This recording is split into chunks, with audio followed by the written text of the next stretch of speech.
The scream split the saloon wide open, sharp as a knife-cutting cloth, and every glass rattled as if the night itself had cracked. Men froze mid-laughter, poker cards slid off tables, and for one moment no one dared to drink. The yellow lamplight stretched shadows long across the wooden floor, and in the middle of them she appeared smaller, thinner, but her hand steady. Clara Monroe. They had called her just a maid. Tonight she held a revolver. Another cry tore loose, a sob, strangled in a throat from the far end of the room, where a young girl's wrist was clamped in the grip of a red scarf outlaw. He sneered, chin lifted toward his companions.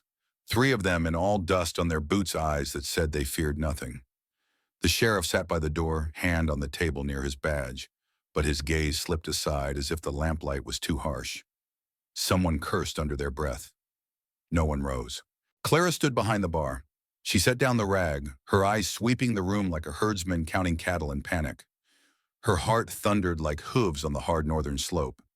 In a drawer beneath the counter, hidden among spilled coins, lay something not meant for soap and water, cold metal heavy with the scent of old gun oil. Her mother had whispered on her last night, coughing blood one day, "You will have to stand, and when you do, do not shake." Clara reached, touched the worn grip, drew it free thumb, sliding the hammer back. The sound cracked like water bursting from stone. The outlaws stopped laughing. The tallest one arched a brow, his hand sliding toward his own weapon. "You," he spat, voice rough as gravel. "A maid with a gun." Chairs scraped as men pushed back, feet loud on the wooden floor. The girl whimpered, trying to pull away. The sheriff shifted, still rooted. Wind hissed through the cracks of the swinging doors, thin as a razor. Clara leveled the barrel at the outlaw's face. She saw the bead of sweat trembling on the edge of his scarf, saw the pale scar etched at the corner of his eye. A scar of someone who had cheated death once and thought he always would. "Tonight I'm no maid," Clara said, voice flat as a calm lake before storm. "I am Martha Monroe's daughter, and you will let her go." She did not shout. She did not tremble. Only the wind and the steady drum of her heart. The red scarf gang barked laughter, but it cut short when the girl ripped her hand free and bolted to safety. The tall man moved. Clara fired. The gunshot slammed through the saloon wood, splintering smoke rolling upward like a thin cloud. The bullet tore the scarf, took with it more than cloth. He staggered, eyes wide with disbelief that she had not flinched. A second shot rang from another outlaw, wild and panicked. A bottle exploded, glass raining down in jagged light. Men screamed, dove under tables. Clara crouched, low slayed, left fired again, then again. One outlaw screamed, clutching his arm, crashing into the poker table cards, drifting through blood like leaves in a ditch. The last man backed toward the door, eyes darting words, spilling curses like black prayers. Smoke thickened, whiskey and powder burning together. Clara heard her own breathing, short, measured like a bellows in a forge. She moved between crouched shadows, eyes cutting the corners. A figure twitched in the dark near the pillar. She shot without hesitation. A cry, then a body falling heavy as wet grain. Silence prowled into the saloon like a beast sniffing fear. The sheriff rose his chair, clattering behind, eyes wide. "Girl?" he stammered, speaking as if to a story, not a person. "What have you done?" Clara did not answer. She checked the cylinder with quick practiced fingers, slid the revolver back into its cracked holster, eyes fixed on the door, swaying. "What you would not," she said, stepping past men cowering like grass after hail, pushing into the night. Cool wind struck her face, full of dust, dry grass, and something else she recognized from long rides driving cattle, the scent of strangers. Across the street, the earth glowed, pale under the moon, church scaffolding cutting the sky like a rib. At the far end, 3 horses waited, riders, straight-backed coats, neat hats pulled low. In the middle sat a woman with a wide brim hat, whip coiled around her wrist like a sleeping snake. Clara stepped off the porch. The boards groaned beneath her boots. Behind her, the saloon gaped like an open mouth, leaking yellow light like blood. She did not look back. She looked forward. The woman on the horse looked forward too. Their gazes locked in the space between, where the wind rolled a tumbleweed across the dust. "Monroe," the woman called, voice low, rough as if it had swallowed sand. "Time to settle a debt." She lifted the brim of her hat just enough to reveal the scar carved along her cheek, old and pale like a road walked too many times. Your cousin died from a bullet that was never meant for her. Tonight I've come to take what should have been mine." She did not move. Neither did the two beside her. Only the horses breathed clouds into the dark. Clara felt the blood drain from her hands, but her chest burned hot. The cousin's name hit her like a hammer. Memory flipped open, a girl tying her hair behind her head, laughing in the churchyard, eyes glittering in the sun. 3 years gone. The town had called it a stray bullet. They had padded shoulders, said unlucky. Clara stared into the dark barrel pointed at her like the mouth of a well. "If you came to kill me," she said evenly, "why bring two more?" "To remind you I don't need numbers," the woman answered, mouth curving like a cut. "I need witnesses." She nodded toward the saloon behind Clara. "And I need this town to hear it clear." The church door creaked open, a shadow peeked, then slipped back inside. The old pastor's dog barked once, then fell silent. The night waited. The church door creaked wider, then stilled like a breath held. Somewhere a hinge complained, thin and tired. The woman on the horse didn't blink. Her riders flanked her like bookends, hands easy near their belts, eyes unreadable.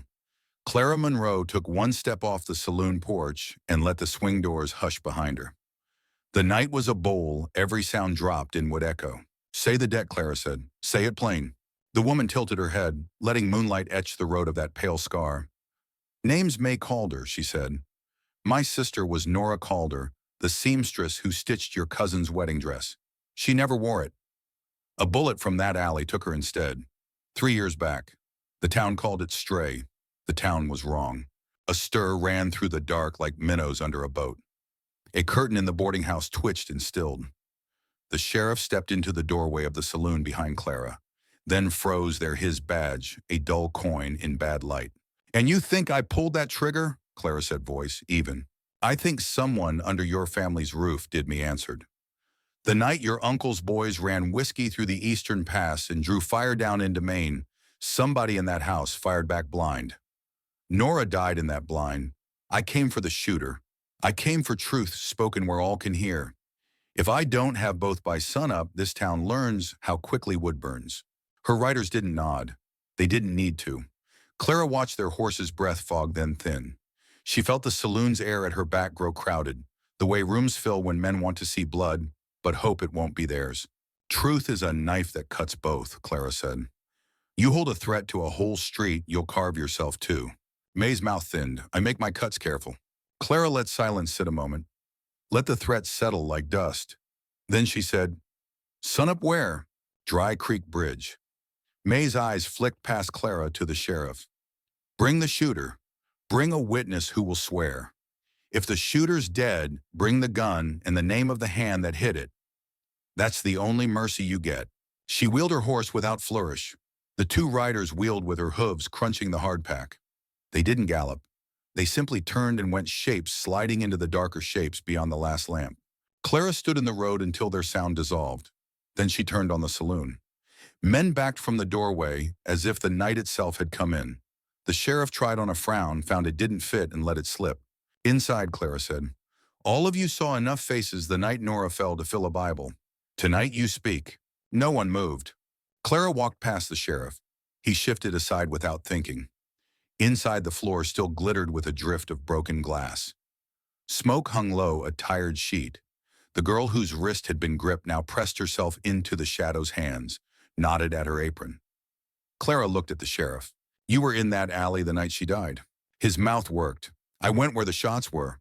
"And then you didn't go where the shots came from," Clara said. "Who was posted above the alley? Who had the clean angle down?" Men glanced at each other. The bartender cleared his throat, then lost courage halfway and coughed instead. The scarred freight driver by the stove finally spoke to his boots. "Bell Tower had a flash," he said. "Quick, like a match. Some of us thought it was just reflections from the general store window." "No glass throws that straight," Clara said. She looked to the girl. "You seen who climbed the belfry that night?" The girl shook her head first, out of habit, then stopped shaking as memory hooked something. "I saw boots," she whispered. "Mud on the left one. Men's size, long. They moved past my window and went by the church gate. I didn't go to the window. I was scared." "Mud from where?" Clara asked. "River Road," said the bartender, quickly, eager to be useful now that talk had begun.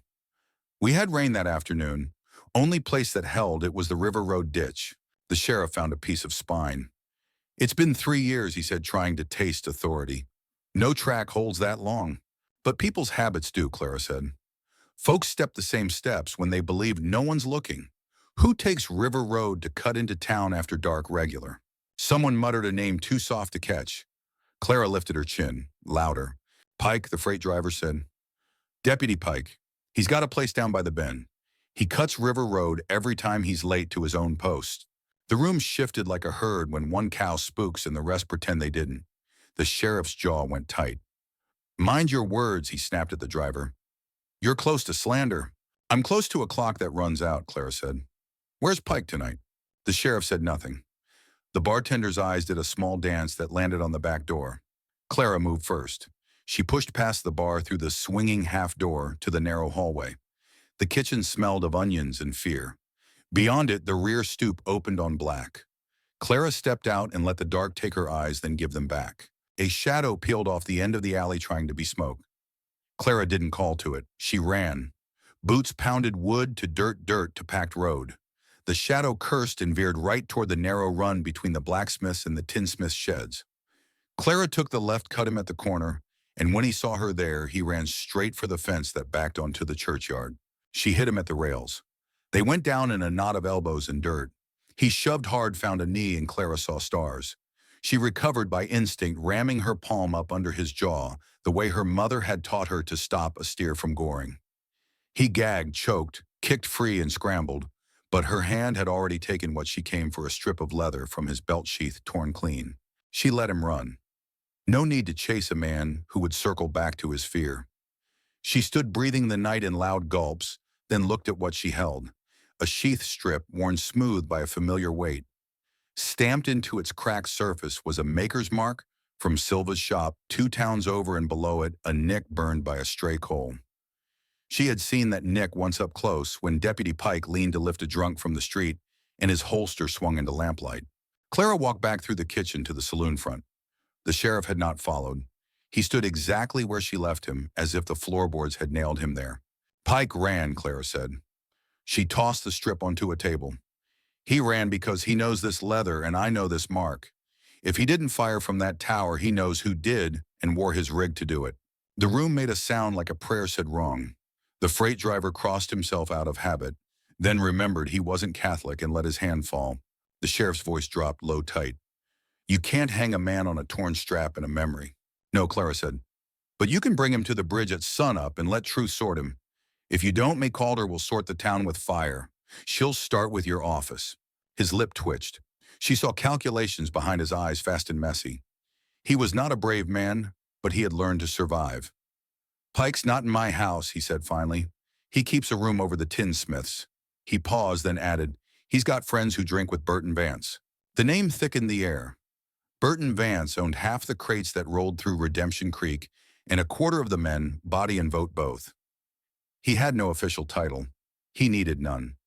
His poker table upstairs at the boarding house never ran empty, not even on Sundays.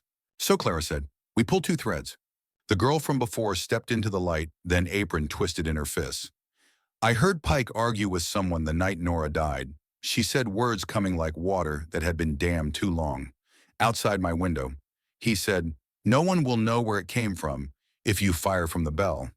And the other voice said, there will be a witness. And Pike said, not if we make one of our own. I was afraid to tell. I am tired of being afraid. The saloon swallowed the confession and sat with it. Clara nodded once, respect like a small bow. What's your name? Elsie, the girl said. Elsie, you'll come to the bridge at dawn, Clara said. You'll stand where May can see your eyes and tell her what you heard. I'll stand next to you. The sheriff will bring Pike, or I will bring the fact that he ran to ground and make that its own confession. The sheriff stiffened. You can't order my office, girl. Your office ordered itself when it chose. Silence, Clara said. We're out of paper shields. Sunrise is a clock that doesn't care for titles. She turned for the door. The bartender grabbed a bottle and shoved it toward her without looking at the label, as if liquor could be prayer oil. She shook her head. Water, she said instead. He blinked, then found a canteen and pressed it into her palm like a relic. Outside, the town had pulled its head back into its shell. Windows went blind. The moon leaned down and looked, then drifted. Clara crossed to the churchyard, climbed the belfry ladder with the care of someone handling a loaded thought. Up top, the bell was a sleeping beast, cold and pitted. She crouched at the rail where a shooter would have leaned. Splinters snagged her sleeve. She ran fingers along the wood and found a groove worn by leather rubbing the same place many nights. She found caught in a crack a grain of black that rubbed between finger and thumb, ghosted her skin with soot. Powder. She looked out over the town from that height. The street lay open, a vein under thin skin. From here, a shot to the alley would be simple, the line clean, the sight steady. A man who wanted to send a message without being seen would love this perch. A man who wanted to hide a thing in plain view would put the bell's rope back neatly after. She climbed down slower. At the base, a small shape uncurled from the shadow of the stairs. The pastor's old dog wagged its tail once, then leaned its head against her knee. "You were here that night," Clara murmured. The dog sighed as if memory tired it and went back to its patch. Clara walked River Road alone. The ditch held a cooling stink of old mud. Prints now were nothing but stories long told, but a mind could still see the rhythm of a man's stride by the way weeds leaned. She followed the lean to the tinsmith's stairs at the back of his shop. A light burned upstairs faint. She didn't climb. Not yet. She turned instead to the boarding house and its quiet second floor, where Burton Vance's table sat like an altar. She slipped in by the side door. The hallway smelled of cigar and cheap perfume. Laughter floated thin and mean. She stopped in the shadows and listened. "Pike's a fool," a voice that wore silk said. "He'll bring trouble to my table if he keeps running in circles. Better he keeps his feet still until morning." "He's jumpy because the collar woman's back," another man said. "She aims to hang a name on someone, and the town would be glad to give her one." "Names are a commodity," the silk voice replied. "Best price buys the blame that sticks." Clara had heard enough. She slipped back into the night, letting her breath find the same length as her steps. She went to the livery and saddled the bay with hands that didn't shake. Dawn was not far.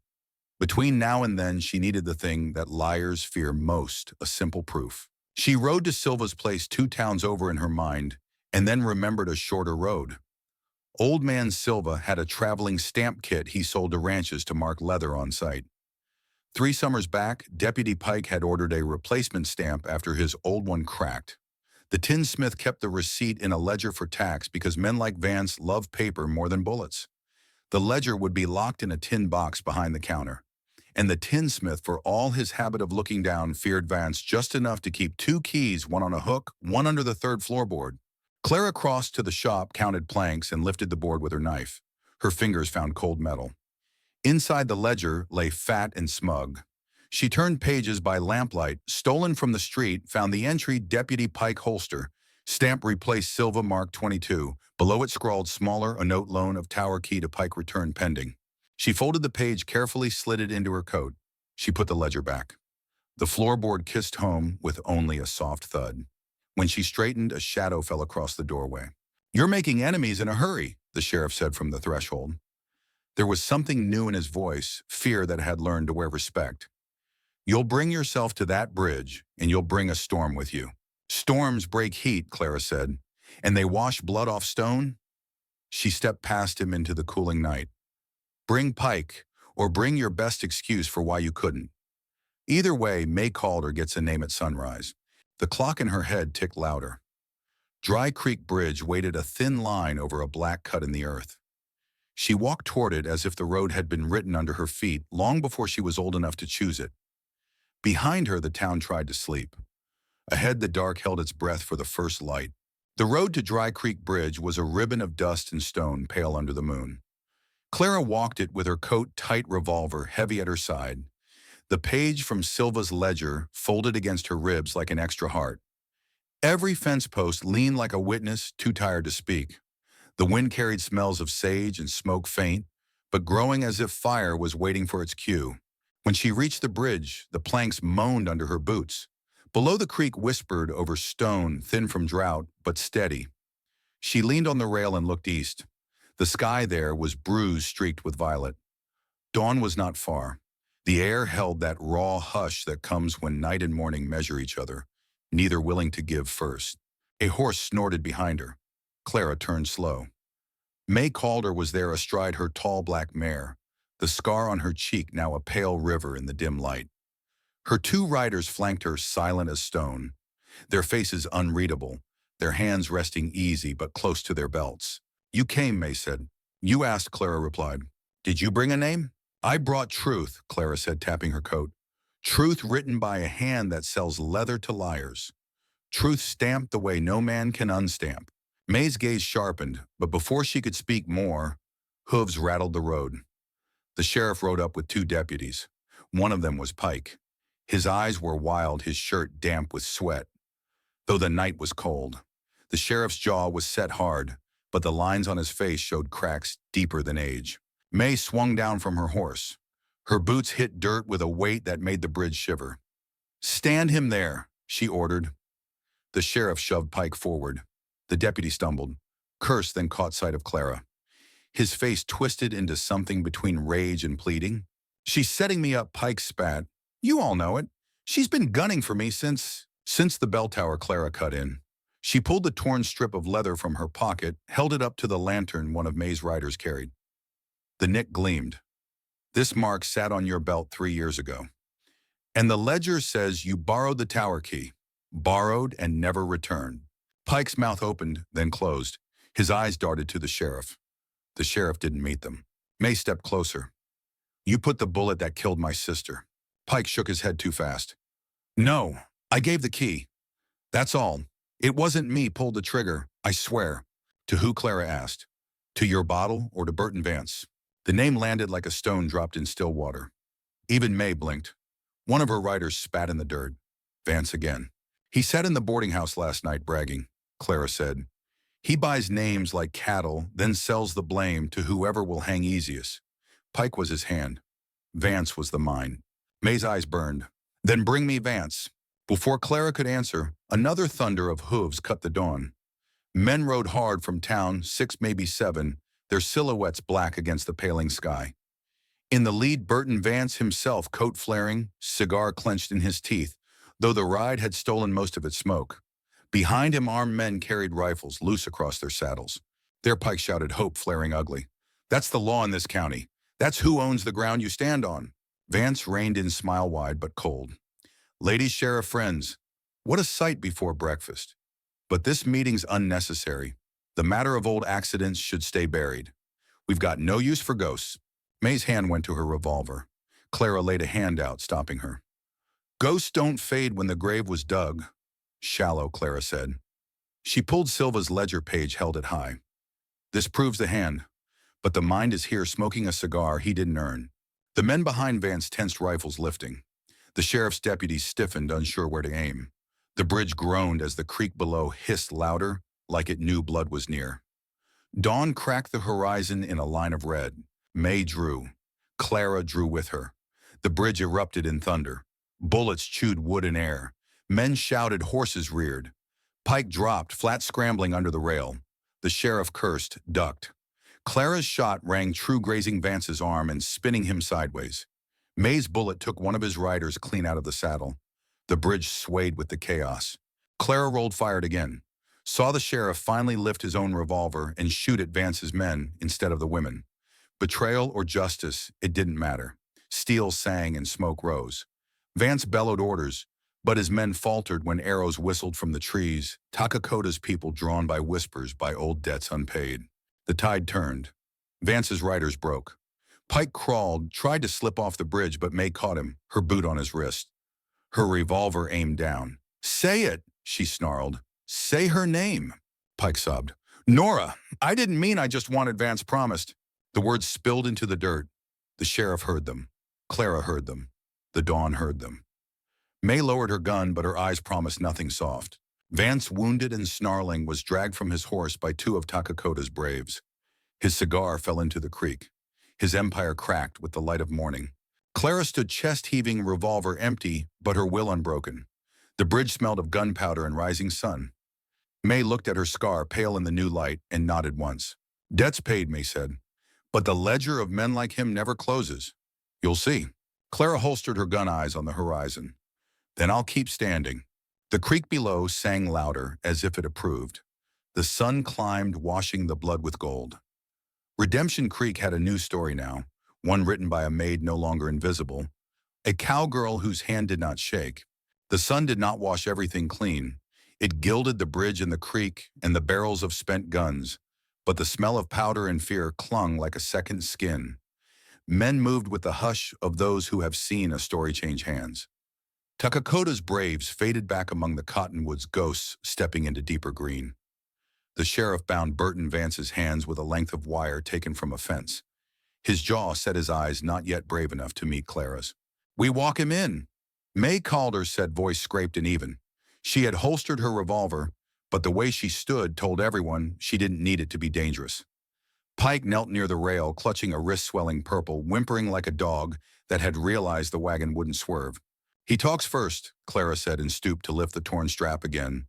Then the ledger page. She held them where Dawn could read. Names written and stamped and paid for. If the town is to spit out its poison, it needs to hear it from the mouth that fed it. The sheriff looked from Vance to May to Clara, a man standing at a crossroads where every sign pointed to a storm. "No speeches," he muttered. "We keep order. We go to the jail." "Order is the speech you could not make for 3 years," May replied. "You'll have mine instead." They marched. The road back to Redemption Creek felt different, as if the boards of porches had learned a new creak. Windows bloomed faces and then snapped shut like eyes blinking too fast. At the jailhouse, the sheriff pushed Vance inside and turned the key twice for good measure. Pike went into the second cell, still gasping. The sheriff's other deputy, a square man named Ross, hovered near the desk as if paper could shield him. People gathered in the yard. The boarding house mistress stood with arms folded, a curl still pinned just so behind her ear, though her eyes were hard. The pastor came, dust on his coat, hemmed the old dog at his heel. Elsie slipped from behind the saloon and stopped when she saw May, fear rising, then settling when Clara nodded to her. News moved faster than horses. "Listen," May called, standing on the jailhouse step. The yard went quiet in layers. My sister Nora was a seamstress. She measured women's waists and stitched them so they could walk into their vows without tripping. She died in our street by a bullet someone wanted to hide in the dark. For 3 years I carried that dark. This morning at Dry Creek Bridge, Deputy Pike said her name with my gun on his wrist and the sun on his lies. He said he gave the key and he knew the perch. His mouth filled the grave you dug with silence. Gasps rolled low. Pike turned his face to the wall. Vance sneered through the bars. "Pretty speech," he said, flexing his bound hands. "Doesn't change the law. Law's not what you buy," May said. "It's what you face."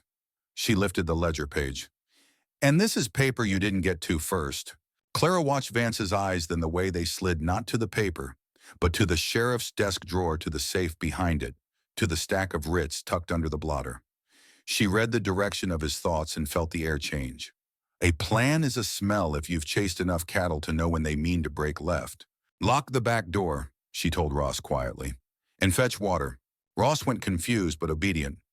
Clara crossed to Elsie. "You'll sleep today," she said. "Tonight you sit by the pastor's wife. You don't move alone." Elsie swallowed. "Are they going to come for me?" "They're going to come for the page," Clara said, "and for anyone whose voice remembers too much." She squeezed Elsie's hand once, then let go. Noon fell like a yoke. The town tried to go on hammers, struck nails, wheels rolled, but everything bent toward the jailhouse as if metal under a magnet. By mid-afternoon, a rider in a dusted black coat arrived from the South papers, tucked neat in a leather folder. He dismounted as if climbing down from a sermon.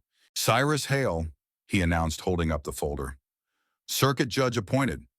His badge was a piece of polished brass, his face scrubbed clean of doubt. "I'm informed of an arrest." The sheriff stiffened, relief and dread both trying to speak. "We got Vance and Pike on charges." "Allegations," Hale corrected smoothly. He raised the folder. "And I have a writ that demands transfer to territorial custody at once." May's eyes darkened. Clara stepped between the judge and the door, not touching, just a presence. "We have a confession," she said, and paper inked with his orders. "The territory can wait until voices are sworn here." Hale's smile did not reach his eyes. "The territory never waits, miss. Justice must be blind to gossip and heat." He angled the writ so the sheriff could see the seal. "The law is clear." Clara did not take her eyes from Hale's. "Whose seal?" she asked. "Whose hand?" Hale's fingers twitched almost imperceptibly at that, a long-fingered man not used to being seen. "You can read, miss. Read it aloud if you like." She did. The seal bore the eagle and the imprint of the territorial court proper in all respects. But the signature at the bottom was scribed in a hand that slanted like a man in a hurry, and the surname beneath was one Clara had heard spoken in a lower tone, at Vance's table Hagreeve, an associate in land deeds and a cousin to a senator. No one in town had met. She looked to the sheriff. His face said what he would not. We could be overrun by the law behind this man, or we could be overrun by the night if we let the wrong law ride out with our prisoners. "We take testimony," now Clara said, voice low but caring. "Read the confession to the whole yard. Then if the territory still wants him, he goes with a record. We can't lose to fire." Hale's mouth thinned. "You are not an officer." "I am a witness," Clara said. "And a town does not need a badge to hear." The pastor coughed. "Let the girl speak," he said. "Then let the judge do what the paper says. God is not afraid of order." Hale weighed the faces, the heat, the angle of the sun. Then he sighed like a banker agreeing to a small variance and nodded once. "One reading," he said. "And then we go." Pike's voice shook as he told it again. Not as clean as at the bridge, but clear enough the loan of the key. The instruction to fire from the bell, the promise that blame could be steered to a stranger if a stranger bled. Vance interrupted twice to call him a liar. Each time Hale banged his palm on the cell bar as if it were a gavel. When it was done, May spoke Nora's name again, soft but said to the sky, and the yard answered with a rough murmur. Not quite prayer, not yet peace. Hale tucked his writ back into its folder. "We move," he said. "Now." The sheriff hesitated the space of a heartbeat, then nodded to Ross. Chains came out. Pike whimpered. Vance lifted his chin as if addressing a parade. They never reached the street. A shout rose from the alley behind the jail, then another. Smoke rolled in like a low tide. Clara spun and saw it fire, eating the back of the tinsmith's shop, leaping hungry toward the ledger. She had returned to its tin bed. Sparks fountained, carried on a wind that had not been there a minute ago. "They're burning the paper," she said, already moving. "Stay with the prisoners," May barked to the sheriff and was gone at Clara's shoulder. They ran. Heat slapped their faces, hard and eager. Voices shouted in a dozen directions at once. Men formed a line to the pump buckets, passing hand to hand, with a rhythm desperate and clumsy. The tinsmith screamed about his livelihood, forgot to breathe, then remembered. Clara plunged into the shop's back, smoke knotting her throat. She counted boards in the floor by feel. 1, 2, 3. Her knife slid pride. The tin box lay there hot as a stovetop. She lifted with her apron, hissed, dragged it into the yard. Open May, coughed, eyes streaming. Clara clawed the latch. Inside, the ledger was scorched along one edge, but whole. She slammed the lid and hugged it to her like a child, then staggered, clear as a beam gave up, and fell, throwing off a wave of sparks. Men cheered through the smoke. Someone thrust a wet cloth into Clara's hand. She pressed it to her mouth and breathed steam and the harsh, wet taste of survival. By the time the flames were beaten to sullen coals, the sun had slid lower and the shadows were long and thin. Clara straightened slowly, arms aching, hair gritty with ash. May stood beside her, face blackened, eyes bright. "They wanted to erase it," May said. "Now it's written darker," Clara answered, patting the hot tin. A shot cracked from the jail yard. Then another. Clara's head snapped around. The crowd ran like water breaking a dam. She sprinted, ledger box clutched hard, a hammer again. At the jail, the back door hung peeled open like a can lid. Ross lay on the step, blood bright on his shirt. Inside, the empty cell gaped where Vance had been. Pike lay curled on the floor of his moaning, or pretending to. The sheriff stood holding his smoking pistol, eyes wide with the shock of a man whose hand had finally moved too late. "They came through the alley," he said, voice hoarse. 3 men. Masks. Fast. Cut the chains, smoked the room. I shot one. The others dragged Vance. Clara's breath made a saw in her chest. "Which way?" The sheriff lifted his chin toward the south road. "Toward the freight yards. They'll make the midnight train to the capital if they can." Hale arrived, hair neat out of habit, even with ash raining. His face went white when he saw the empty cell. "You had one job," he snapped at the sheriff. "By God, I will." "You'll ride," May cut in voice like a new edge. "Or fold back into your papers and be forgotten. Pick's your legacy." Clara thrust the tin box into Elsie's hands. To the pastor's house, she said. Lock it in the church safe. Don't open for anyone but me or the pastor. Elsie nodded, eyes huge, legs already moving. Clara swung into the saddle of the sheriff's spare horse without asking. May took the black mare. Takakota's braves appeared like the wind had grown bones. The sheriff mounted, cursing himself or the masks or the way his life had learned the wrong habits. Hale hovered by his own animal, then climbed with a grimace that said the seat was not his usual chair. We cut them off at the Cotton Gully, Clara said. The South Road chokes there. If they miss it, they have to swing wide, and the sand holds the truth of every hoof. May grinned a fierce, brief thing. Then let's write a new page. They rode. The town streamed behind the jailhouse, shrinking the sun, dropping a red coin into the horizon slot. Ahead, the land opened into ribs and gullies. The South Road ran like a pale vein. Dust rose in a column on it, long and urgent. The train whistle cried from far off, thin and mocking. Clara leaned forward, the horse's breath pumping under her legs, the night rushing to meet them. In her pocket, the heat of the ledger page had cooled, but its weight had not. Somewhere ahead, Burton Vance was learning what it felt like to be prey. The gully's mouth yawned. Shapes flickered along its rim riders, moving quick, risking speed over caution. Clara raised her arm, and the little pack of pursuit spread like a fan. Drive them to the choke, she called. And when it narrows, May finished, for her eyes alight. We closed the gate. The gully funneled riders like cattle to a pen. Dust hung thick, turning men into shadows, shadows into threats. Clara felt the horse beneath her tremble, with the strain foam at its bit, but she pushed harder, eyes fixed on the column ahead. Burton Vance rode in the middle, hat jammed low, his coat flaring with every desperate kick. Two men guarded his flanks, rifles flashing, dull in the failing light. Takakota's braves melted into the ridges, bows already drawn. May rode just behind Clara, her scar a pale streak in the dusk. Teeth clenched in something that was half a grin, half a promise. The sheriff wheezed to keep up his revolver, out hand steady for once. Hale rode too awkward in the saddle, face pale but determined, clutching the reins like parchment he dared not drop. The gully narrowed. The land rose steep on either side, walls of crumbling earth and thorn. Clara lifted her arms, signs sharp, and the braves loosed. Arrows hissed down, bearing into the dirt before the riders' hooves, a warning line. Vance's men jerked back, horses screaming, forced to slow. The pack bunched. Clara and May swept in from the side, cutting their flight short. End of the line, Vance. Clara called, revolver aimed square. Her voice echoed off the stone. You run farther, you bleed where the sand remembers. Vance spat into the dust. You think two women and a handful of savages can stop what I've built? Girl, I've bought judges. I've bought law. I can buy you too. You already tried, Clara said, with silence, with graves, with fear. My answer is the bullet you didn't pay for. The sheriff nudged his horse forward. His voice cracked but carried. Burton Vance, you're under arrest for murder, conspiracy, and corruption. Throw down your iron.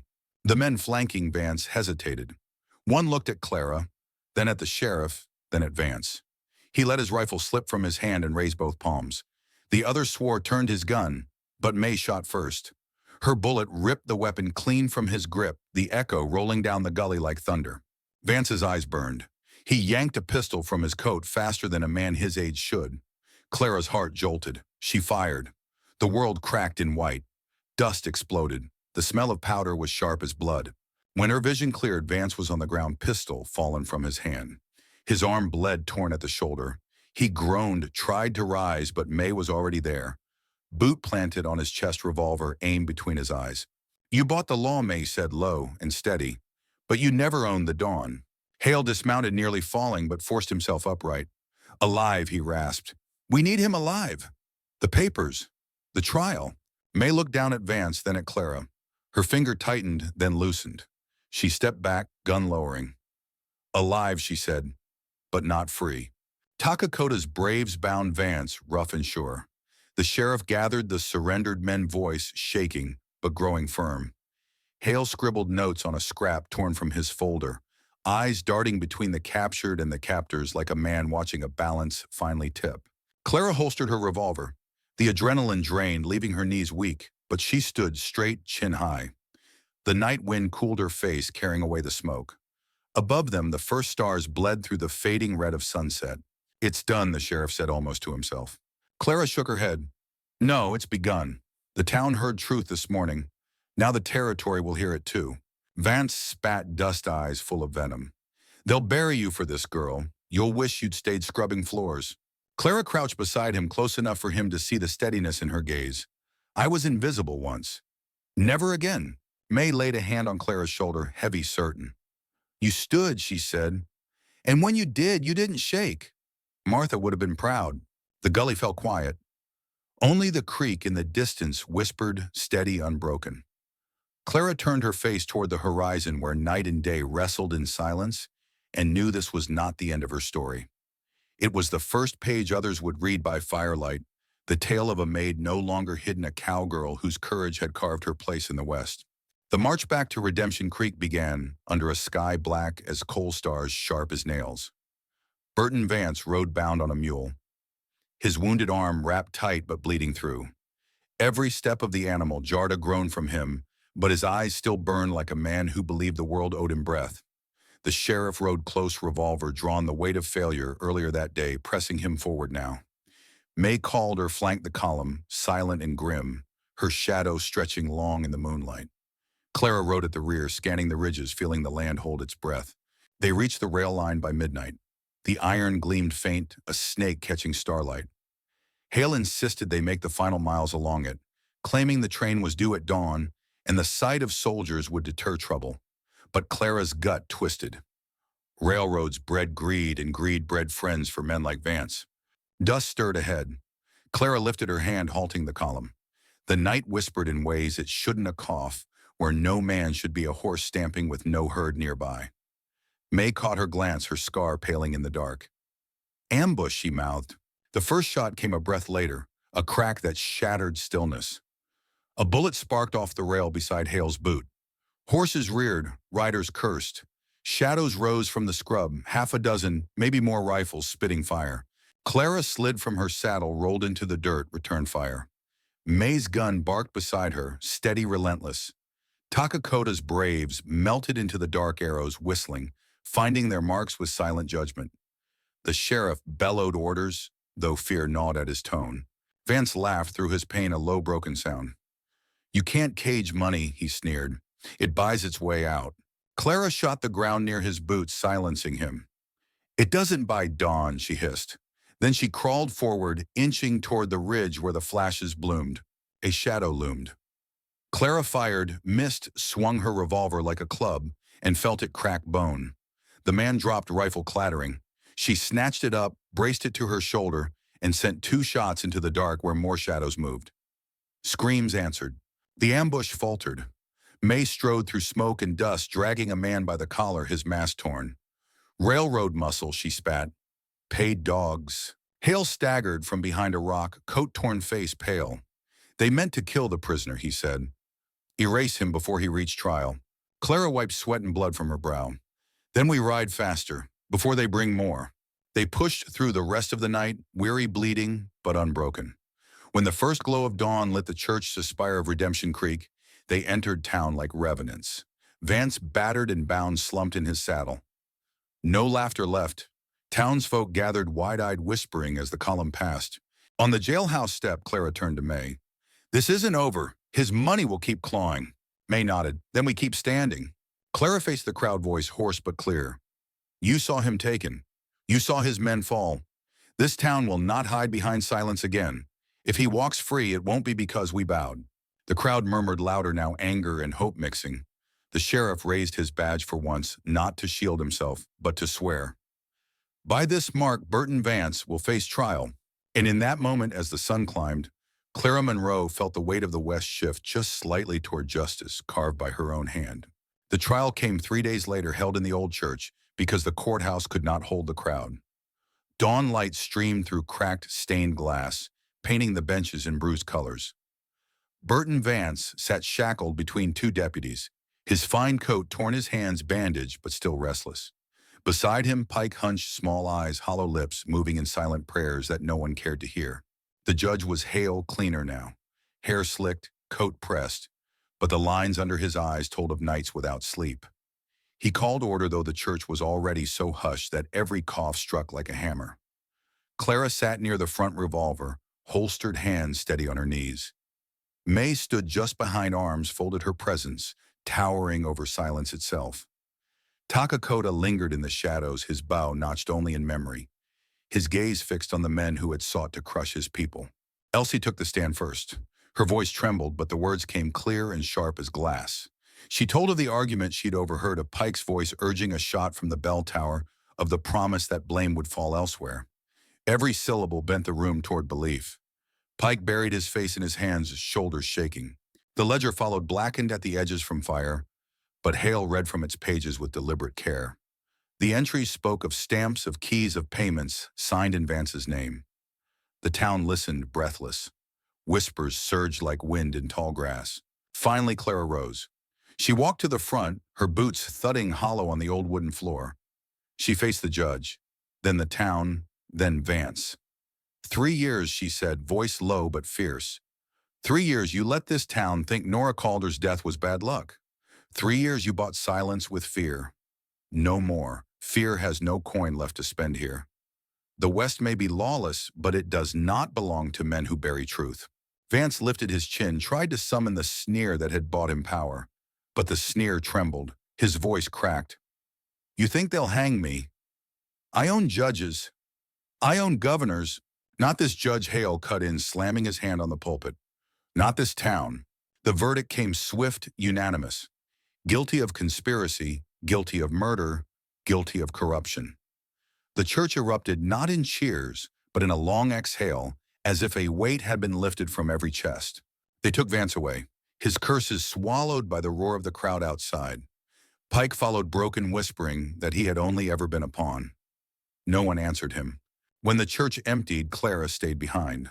She walked to the altar, laid her revolver on the wood, and bowed her head. She thought of her mother's words one day. You will stand, and when you do, do not shake. May joined her scar, pale in the colored light. You stood, she said simply, and the West saw you.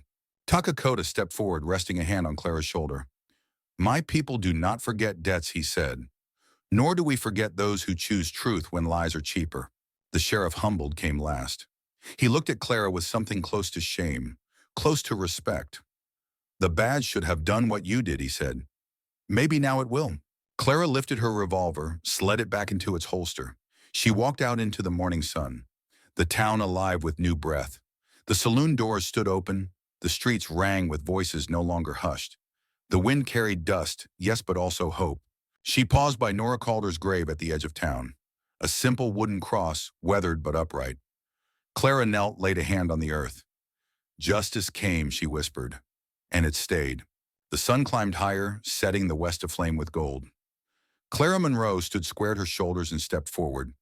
No longer just a maid, no longer invisible. The West would remember her as the cowgirl who faced down fear and never once shook.